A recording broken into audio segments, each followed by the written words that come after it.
Hello, my name is Balaji Ahmad, and I'm a full stack blockchain engineer. I'm at the event today, Dapps Over Apps, and I'm here to talk about the Polkadot ecosystem and the reinvention that has happened to Polkadot, which is the Polkadot 2.0, and how marketplaces such as Vision X are helping to champion these developments and bring it to like the community at large. Dapps Over Apps is also like a very interesting community that teach a lot about Web3 ecosystems and Web3 applications, and also help to onboard a lot of developers from Web2 ecosystems into Web3 ecosystem. And I'll advise anybody to take a look at the community and be a part of it. It's something very great. Okay. So yeah, thank you for the half introduction. So yeah, my name is Balaji Ahmad, and I'm a full stack blockchain engineer. I've been working in the Polkadot ecosystem for a while now, and I'm currently working with a parachain called Vision X. And the topic of this talk is going to be demystifying Polkadot 2.0. I call it 2.0. I mean, pretty much that's what it's called in the ecosystem, because there was Polkadot and now there's Polkadot 2.0, which is like a reimagination of what Polkadot is supposed to be doing. So yeah, before we go on, a little bit introduction about Polkadot. I don't know how many people here are familiar with Polkadot blockchain. Could you identify if you know about Polkadot? I know a lot of guys here are working on Agile, so Polkadot might be a little bit foreign. But yeah, Polkadot itself is a layer 0 with high security and decentralization. I mean, pretty much all blockchains advertise themselves as secure and decentralization, but Polkadot is an actual one. So the thing is, on Polkadot, it's not like every other blockchain. In fact, it's not like any other blockchain, because Polkadot itself is a super blockchain, like a computer high up there, and then you're supposed to build other blockchains to relate with Polkadot, which is different from what you do normally. On Ethereum, you're not building blockchains, you're building smart contracts. The same thing with every other blockchain generally. So on Polkadot, the blockchains that you build on the layer 0, they become layer 1, which is the same level where every other blockchain, Solana, Ethereum, they are all layer 1 blockchains. So the blockchains that you build on Polkadot, we refer to them as parachains. And previously, we used to refer to some of them as parathreads as well. But as I go forward, you see why parathreads are kind of getting phased out from the whole. And that's due to Polkadot 2.0. Some advantages of Polkadot that other blockchains really do not have. One of them is shared security. So, and that pretty much means that the other blockchains, which I refer to as parachains, once they are deployed on Polkadot, they can share from the security of Polkadot, because Polkadot is a very secure blockchain. So all of them don't need to build their own security pretty much, because you can rely on Polkadot funds. And they also have on-chain governance. Most blockchains, they don't have on-chain governance, right? What they do is they discuss whatever they want to discuss off-chain, and then once it's finalized, you move to the blockchain itself and implement it. But on Polkadot, you can actually build your governance on chain, so every information is stored on chain. Actually, before I go into the advantages, let me just talk about this architecture on this side right here. So pretty much, as you can see the relay chain right here. The Polkadot blockchain itself, which is the L0, is usually referred to as a relay chain, because the way it sounds, every other blockchain, they are relaying to Polkadot. So they kind of like give Polkadot at the end of the day, this is what we've done, so, and that kind of thing. So if you can see each of these green spots, these white spots over here, we call them parachain slots. I mean, this architecture is pretty much Polkadot 1.0, but it makes sense to understand how this works. So all these white things, we call them parachain slots. And you can see some parachains are actually keyed in there. You can see some of them. These ones, you can actually interoperate with Polkadot. You can see this is near, I guess. This is Avalanche, right? So Avalanche. Some blockchains, even Ethereum, so they can all communicate with Polkadot. You can build your Polkadot blockchain so that you can interoperate with any other blockchain that you want. So each of these guys, they're called parachains, and each of them, they have to maintain a slot. They have to get this slot so that they can use from Polkadot's resources. So, and that's why the relay chain itself has a number of spots, a number of slots, we call them slots, that you plug your parachain into so that you can use the Polkadot blockchain. And some advantages that you get by building on Polkadot instead of building alone, as I mentioned, shared security earlier.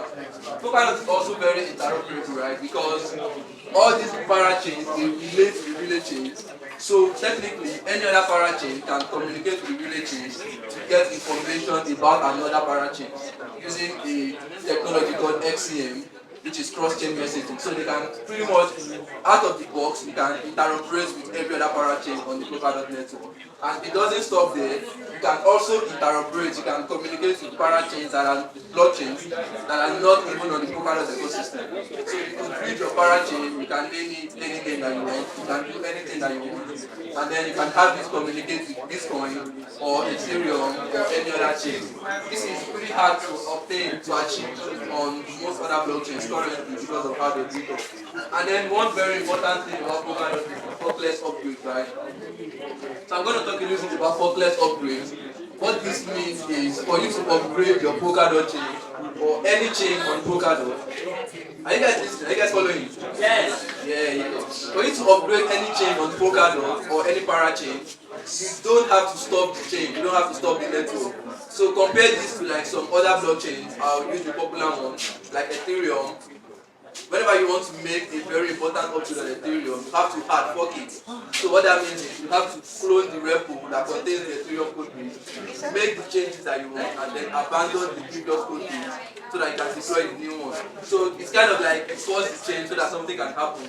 But on Polkadot, you don't need to do that. You can just upgrade your chain just as if it's an API running on the AWS server or somewhere. All you need to do is just take out the previous code and bring it in and write new code on top of it. And there's no runtime, there's no lost time. You're just using your chain continue. Backing. So Polkadot 2.0 is coming up to improve on parachains.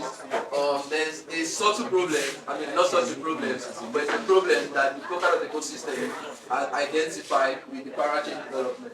So what we do on Polkadot, as I mentioned, there are slots that you can key your parachain into, right? But what those slots are actually giving you, we call them block space. So the block space is technically, you can refer to it as fuel for the blockchain. It's pretty much what the blockchain needs to survive. So block space allows you to store data on the blockchain. It allows you to run code like smart contracts or anything on the blockchain. You need block space to do that. And on Polkadot ecosystem, the block space is measured in core time, which is the unit of time that you are allowed to use the block space for. That's what we call core time on Polkadot. And then, because of some of the issues that were existing on Polkadot 1.0, which I'll discuss very shortly, there's been some upgrades that happened on Polkadot 2.0. Previously, on the existing Polkadot, if you wanted to be a parachain and have benefits from Polkadot ecosystem, you would need to purchase, you need to go through an auction. So we call it parachain slot auction. Pretty much every parachain that's on Polkadot or any chain that wants to be a parachain, they bid. So you bid some certain amount of money, and at the end of the day, they bid like the highest bidder, and then they bid the parachain slot. And that parachain slot, you have to deposit a lot of those tokens, a whole lot, like 100k or so worth of tokens, which is very high amount. But you deposit that for like 6 to 12, 24 months, a very long time as well. You have to be a parachain for like 6 months or 24 months. This is a very long time. So a lot of parachains, a lot of projects, they don't want to commit that long. They don't want to be a parachain for 24 months, or they don't even need that much processing power, because one other key thing, Polkadot is a very fast blockchain. It has like a block time of 12 seconds. 12 seconds is very fast compared to the Bitcoin. Bitcoin has like 7 minutes. So for you to mine a block on Bitcoin, you need to wait for approximately 7 minutes. But on Polkadot, you just need to do like 12 seconds. That's very fast and it was very, very fast. But the thing with doing 12 seconds is, not every parachain wants to produce a block in 12 seconds.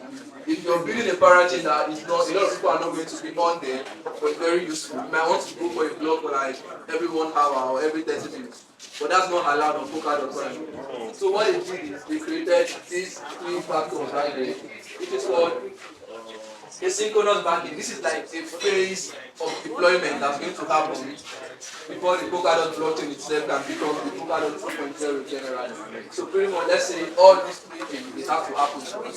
Last year was 2023. We had the synchronous backing deployed on the Polkadot blockchain.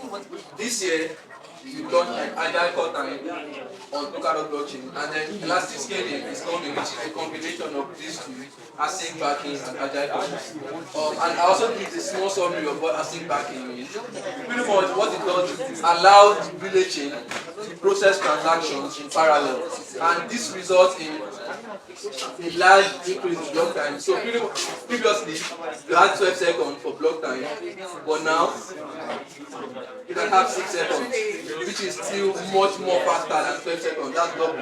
And it also results in 4 times data storage in each block. So what this means is you can produce a block that has a lot more content than previously, and this helps to like scale the blockchain a lot. Also, one very important thing that we're going to be talking about a lot today: agile core time. Agile core time, it allows dynamic core time allocations to chains. Previously, I mentioned that you have to be a parachain for 24 months approximately. But the thing is, not everybody wants to get blockchain a parachain for 24 months. So what Agile core time does is allows these other chains that don't need so much subscription to the Polkadot chain, it allows them to also benefit from the Polkadot ecosystem. All you need to do is you can purchase core time from a parachain that has already bought it before. I'm going to go in details into this one. This one is not yet deployed, so I'm not going to talk a lot about elastic scaling. Can we go to this one? So yeah, a little bit more about Polkadot 2.0. As I mentioned, it revolutionizes how the relay chain core is used by parachains. Previously, you have to buy a core and then you can't trade it. You have to use that core, no matter what. Even if you don't need that much processing power, you still stuck with it. So you pretty much as if you're paying excess money for something that you don't really need so much of. But with Polkadot 2.0, sorry, can we keep the volume is competing? So now you can purchase core time for as much as you want. So just as much core time as you need. If you need it for just 2 hours, you can do that. So that's what the Polkadot 2.0 is revolutionizing, is bringing. Also, one other important thing with agile core time is instead of 24 months or 6 months or 1 year that you have to be a parachain for, now the leasing only happens every 4 weeks. So every 4 weeks you have to lease the core time for another 4 weeks. So pretty much if this is the start of the 4 weeks, you purchase your block space, it goes for the next 4 weeks. You buy it in bulk. So every 4 weeks you have to renew your subscription. It's pretty much like AWS. So every month you renew your AWS subscription. And honestly, one of the key goals of Polkadot 2.0 is to bring up the ecosystem in such a way that it feels very synergious to Web2 ecosystems, where people are very familiar with what's going on, they know what's happening. So that's pretty much what's happening. Also, on-demand dynamic scaling for parachains is permitted. So on-demand means you can buy block space for 4 weeks, or if you realize that there's a lot of traffic at a certain point, you can buy more block space and because there's traffic right now, let me buy more block space. Or if there's not as much traffic as you expected, you can decide to sell some of these block space and make your money back. That way you are optimizing your profit and you're optimizing your budget. You know how you're spending your money. And this one is something that elastic scaling is allowing. Parachain collectors can simultaneously access more than one. It's not yet ready per se, but it's coming up and it's going to be available soon. Also, it reduces barrier and cost to entry for change. Obviously, based on what I've said, you can see how it affects the cost of entry because now you can buy as much block space for as much as you want. You don't need to pay $100,000 because you want to be a parachain. You can just buy whatever you need for the next month, and then if you decide you don't want to be a parachain anymore for the following month, you can discontinue your block space. And so it pretty much allows anybody, even to just build a parachain and deploy it on Polkadot and see how it works. You don't have to wait until you have too much money before you can do it. Can we go to the next slide? Next slide. So yeah, some of the limitations of the call time chain. So this is a new thing that I'm just talking about, the call time chain. So I've talked about block space and how the Polkadot chain can sell you block space that you can list for 4 weeks. So what the call time chain is, it's a system paradigm, a system chain on Polkadot. The system chain is the chain that Polkadot needs. So you can't throw it aside. It has to be available. So there's always call time for it, there's always space for it to always be running and producing blocks. This is different from parachain, it's not a system chain. So you have to handle that on your own. So the call time chain is where you go to purchase your call time. So if you're a parachain, you need steady access to the Polkadot ecosystem. What you do is you go to the call time chain, you buy call time for 4 weeks. So they sell it to you in bulk, and that's the role of the call time chain. But this has some limitations, right? Because once you buy it for 4 weeks, you're pretty much stuck in the same scenario as before. Because now you have 4 weeks. What if you just need 2 weeks? Yeah, and you already bought 4 weeks. So what happens to the remaining 2 weeks? So that's the limitation of the call time chain. And also, active regions of call time cannot be procured. So once you buy from the call time chain, you are buying for next 4 weeks, not for these 4 weeks. Even if there's still 3 weeks to go or 2 weeks to go, you can't buy call time for this region. So the region is pretty much, think of it as a region of space where your call time is allowed to be used. So if you buy it for this week, if you pay for it now, you are paying for the next week, which doesn't really make it on demand, because on demand means I need it like the next 10 minutes. So that's the limitation of the call time chain.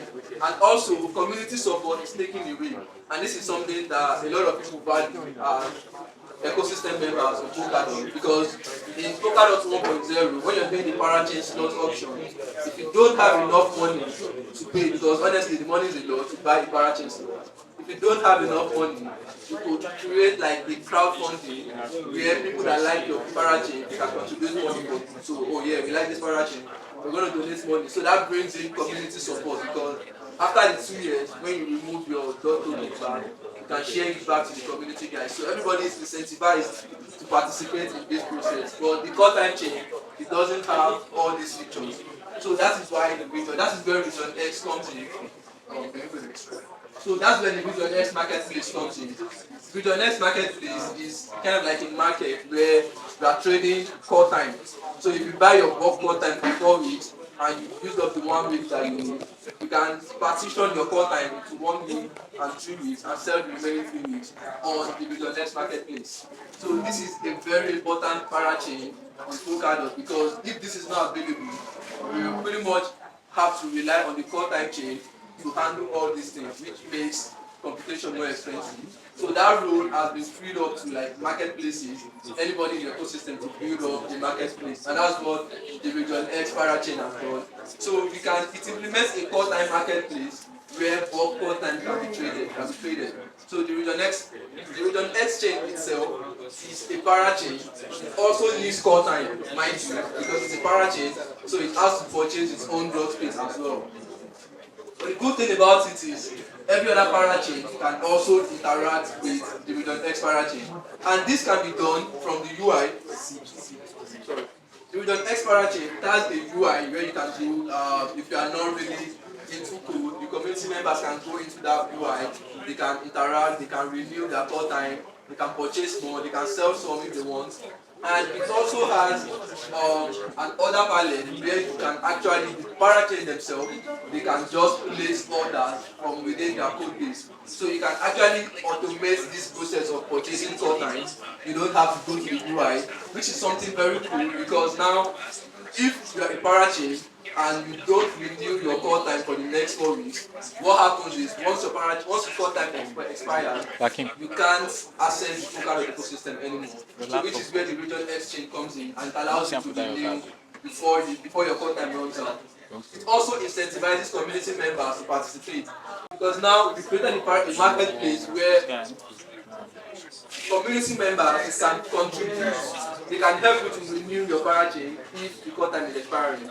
So anybody can crowdfund. So we are bringing back the crowdfunding that previously did on Polkadot 1.0, and now we are bringing that into the Polkadot 2.0 ecosystem. The marketplace, like I said, can be accessed from the return X UI and can also be programmatically called from within the parachain. So you can interact with it. Even XCM, I mentioned XCM earlier. So XCM is a very powerful tool that allows parachains to interoperate, right? So you can use that XCM to communicate with your next parachain to purchase call times, place the order for call times. What happens is you're creating like an order system. It looks like a liquidity where you can place order for selling, someone else can come and buy that call time, and so on and so forth. So it makes it like the marketplace. So some benefits of the call time marketplace, which is the next marketplace, is I've already explained some of it. It allows parachain teams to create the budget because now you have a very strict pricing approach to the call time itself. So now the parachain, they can budget whatever they want. They can decide, okay, I'm planning to spend so amount on call time, or this is how much money I'm going to spend. You can make that budget beforehand. Relay chain, they only trade for call time, but some teams might need on-demand access, and that is where the marketplace comes in to create an order for them so they can purchase the call time whenever they want it, or whenever they don't need anymore, they can sell it. It also allows monitoring progress of call time needs and plan renewal. So you can go to the Return X UI or you can call the API, and this gives you information about your call time, how much time you have left, the price that you're going to renew at, and so also feature. It gives you a lot of things for that. And I really advise, because there's Polkadot documentation, it has a lot of information on Agile call time and asynchronous banking and Polkadot 2.0 applies. So you can go to the Polkadot and get it. Unfortunately, I didn't put in the link. I was supposed to scan the QR code and put it somewhere so you can go to the docs. But I can make that available and send it to one of the organizers. So yeah, in conclusion, for Polkadot 2.0, it has a lot of advantages, a lot of things that can allow to onboard more users to Polkadot, because previously, not gonna lie, it was expensive to become a parachain. Although you don't need to be a parachain to access Polkadot, because there's also some other blockchains that we call parathreads. Parathreads are synonymous to parachains, but the thing is, they don't have guaranteed execution. So if you are on Polkadot and you want your blocks to always be executed, you want to be a parachain, because then you have the slots to yourself, you have the block space all to yourself. Whatever you submit, the relay chain is going to pick up on it and add it to the blockchain. But if you're a parathread, you don't have that guarantee. So you can create your block, you can run your parachain, do whatever you want, and you submit this, but then someone else's parathread submission takes precedence over your own. So what we do previously in Polkadot 1.0 is every parathread, when you submit your block, you have to pay, you have to auction as well. So you go into an auction for the relay chain to pick your block. If it doesn't pick it, you auction again the next time, and then so you pay more money, the more money. It's kind of like how you pay more money for gas fee. If your transaction is very important, you need to pay more money so that the collectors can add it. But now on Polkadot 2.0, that doesn't happen anymore, because now you're not auctioning it, you are buying call time space from another parachain that doesn't need it anymore. So that one can interlace it and give you some part of it, so you can share that cost. So you pretty much have guaranteed execution as well. You are guaranteed that your transaction is going to be executed for cheaper money, of course, because now you're not bidding against anybody. You can buy from anybody that puts up an order. So all you need is just your own budget. And also for decentralization, pretty much Polkadot is already very decentralized, right? So you wonder what does this particular sentence mean? I'll say this actually goes for inclusivity, because on Polkadot 1.0 it's decentralized, it's secure, but it's not as inclusive because you need a lot of money to be a parachain, or you need to have your option accepted to be a parachain that can submit transactions. So not so inclusive. But now on 2.0, you have that guaranteed inclusivity, because you know that as far as you buy your call time, the transactions are going to succeed, nobody's going to control you. So it brings up anybody on the ecosystem to be a parachain. And also, it also unlocks higher levels of technology. Honestly, this can be argued, but it makes sense because this is kind of like the first blockchain that will be building something like this, where you can actually trade block space, you can trade call time. I don't think there's any other blockchain that's doing something like this. So it's kind of like uses some technology that we already know, but it uses them in a different way. And that is what has given rise to this particular success that Polkadot has achieved with the technology. So yeah, I'm going to be taking some questions. If anybody has any questions related to the Polkadot 4.0 or 2.0 or block space or your call time or anyone. Anyone with questions?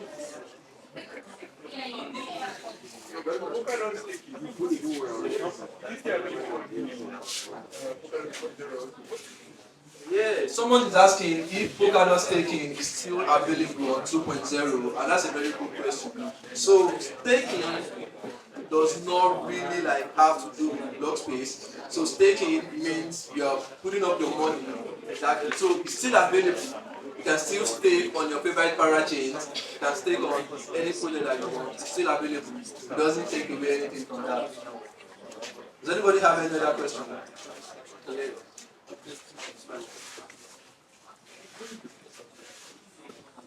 Polkadot memo system is EVM compatible.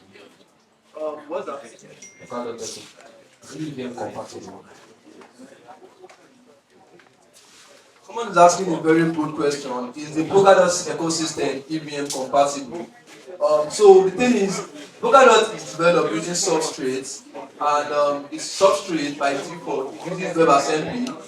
But when you're building your substrate chains, you can integrate an EVM palette that will allow you to run EVM functionalities on Polkadot. And a lot of blockchains are already doing that. If you look into Moonbeam is a Polkadot parachain and it runs on an EVM chain. So you can deploy your Solidity smart contract, you can use the same tool that you use in Ethereum on Moonbeam, and that means you're building on Polkadot. Also, Astar is also another blockchain that has an EVM palette as well. So all you need to do is just integrate an EVM palette in your substrate chain. So I think that answers the question. Very compatible with EVM.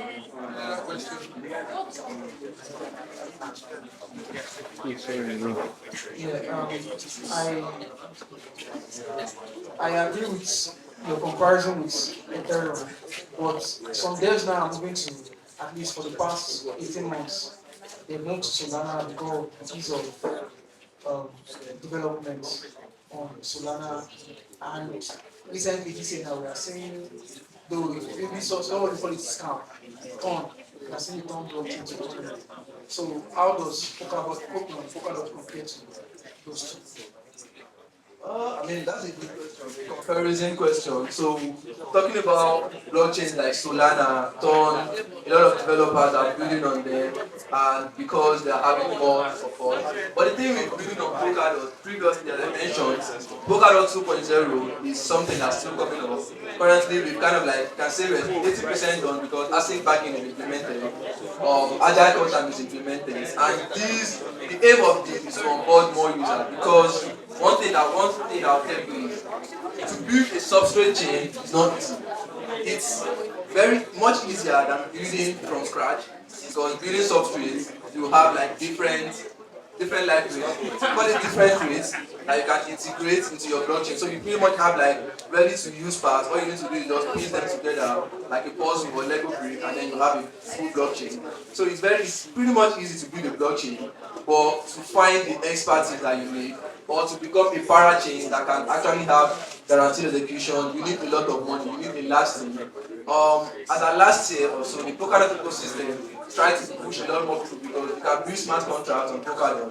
They try to push a lot more people to build smart contracts because that is much easier. If you compare it to other chains like Ton or Solana, what you're building on there is smart contracts. You can't build another blockchain on Solana. You can't build another blockchain on Storm. You build a smart contract and deploy it. So a lot of people were not very aware about the Ink smart contract library that's available for Polkadot because the Polkadot ecosystem used to push a lot for parachain development, and that was very expensive to build on. That was you needed a lot of expertise. You have to be experienced with Rust. So you need to know a lot of things to be able to actually build a parachain. But that is changing now with the introduction of Polkadot 2.0. And the whole point of all this is to onboard a lot more users. If you have some time actually, you can go into the substrate documentation and take a look about how parachains, how blockchains can be developed, and then compare it to like any other blockchain development approach that you know, and you see how much easier it is to build a substrate. Honestly, even a lot of blockchains now they are adopting that same approach that substrate is using. You see Starknet now, they have an SDK that allows you to build zero knowledge blockchains that can kind of like relate to Ethereum. They can be L1, L2, L3, and that's a very big thing that's provided by substrate blockchains. So yeah, I wouldn't say people are not building on Polkadot, but a lot of projects are on Polkadot and are building a lot. But I mean, the marketing is not as much as Solana admitted, but that is all going to change with Polkadot 2.0. Any other Does questions? anybody have any further questions? I mean, you guys have asked very interesting questions and I'm actually enjoying them. Is there any other question?